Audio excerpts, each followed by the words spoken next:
Hello ladies and gentlemen, this is Jacek Sputnik here, and I'm so excited to present you with new Sony A1. This is a camera that pushes the limits, and it seems like it is the best camera out there. And it honestly seems like it kills R5 or R6.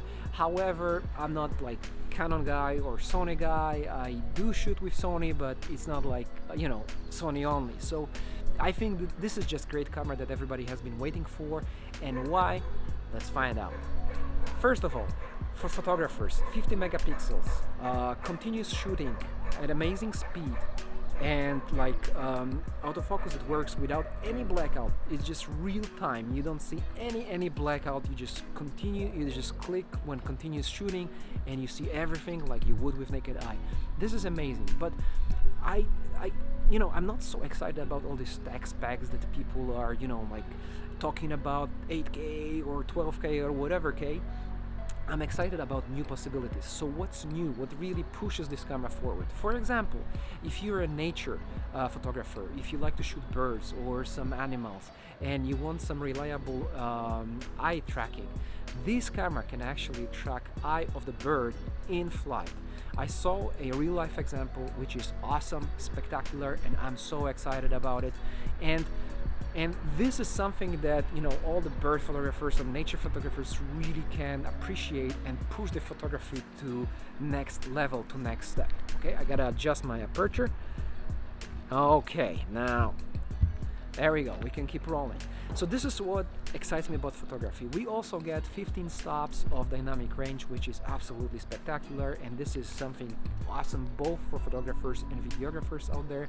You also get 5-axis stabilization with very high efficiency, and something that was bothering me a lot with previous generations of Sony, like this super loud shutter and some problems with electronic shutters like this flicker thing.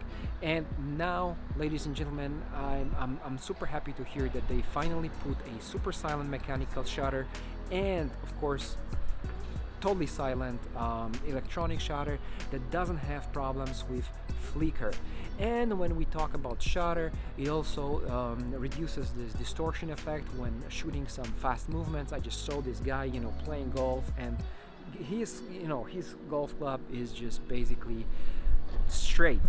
And that is something awesome, and that brings me to video part actually, because Sony was struggling a lot with, in some cameras, in some models, with so-called rolling shutter, and this problem is also eliminated in this camera.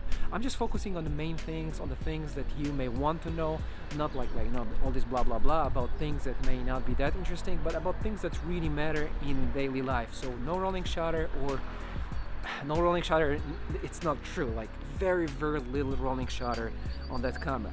What more, 8K in 10-bit 420 internally at 30 frames per second, and this thermals of this camera has been improved significantly with new processing unit, with new type of sensor, which is amazing, awesome, and I absolutely love it.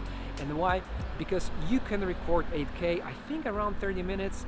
You'll see I'll check it out. You see the little subtitle here. But however, this is usable 8K. But to me, even more exciting is 4K at 120 frames per second, 10-bit 422 all eye. This is absolutely amazing. So this is like high-end photography camera and high-end video camera in one. Pretty exciting, huh? So you can take this package and you're ready to go. Whatever circumstance is, this camera is like meeting your needs. What more, in 8K, which is very important because some high-end cameras, for example from Canon, offer like this kind of resolutions or super high frame rates, but sometimes they struggle with autofocus. In 8K, you get a reliable live eye autofocus. So this is something amazing. So basically, you don't need focus puller anymore. You can shoot 8K at 30 frames per second, and it will track your object, your model, your actor face, or your model's eye. This is amazing and something that I really think will push forward creative possibilities of that camera. What's more, of course, great low light performance, but this is something we could expect from new Sony and from improved and new new type of sensor.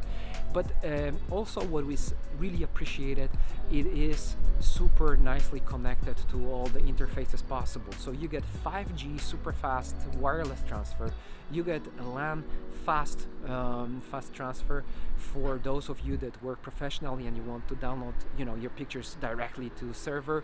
But you also have a super fast 10 gigabits USB-C 3.2 for super high, super fast transfers. You got improved, as far as I understand, softwares from Sony imaging department, and this all creates an amazing workhorse.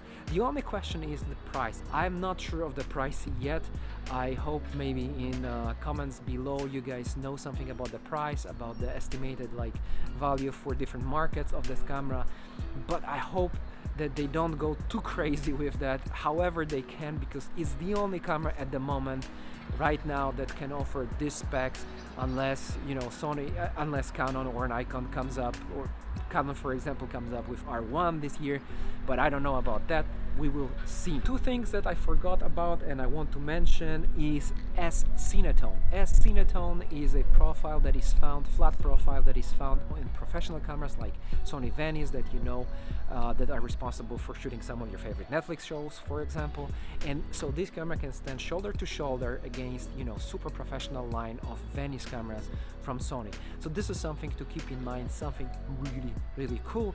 And one thing that I forgot about before, for all the photographers, for the strobists there, for wedding photographers that use strobes, you get up to 400ths of a second synchronization with strobe lights, with flashlights. This is amazing.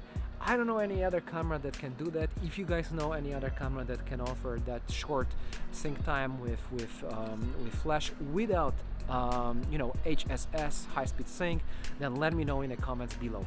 I think this is all. So it basically surpasses A7 Mark III by far. It surpasses A7S III, which is great camera if you are video focused only, but this is the best hybrid camera out there, I guess, and it seems like it beats R5 and R6 from Canon. So this is something really exciting, and what's more, it does have a very good optimized battery life. I show you how many shots it can do both on viewfinder and LCD panel. I'm not sure yet if you can fully operate all the menu and all the system from the touchscreen. If you guys know already, please also let me know in the comments below.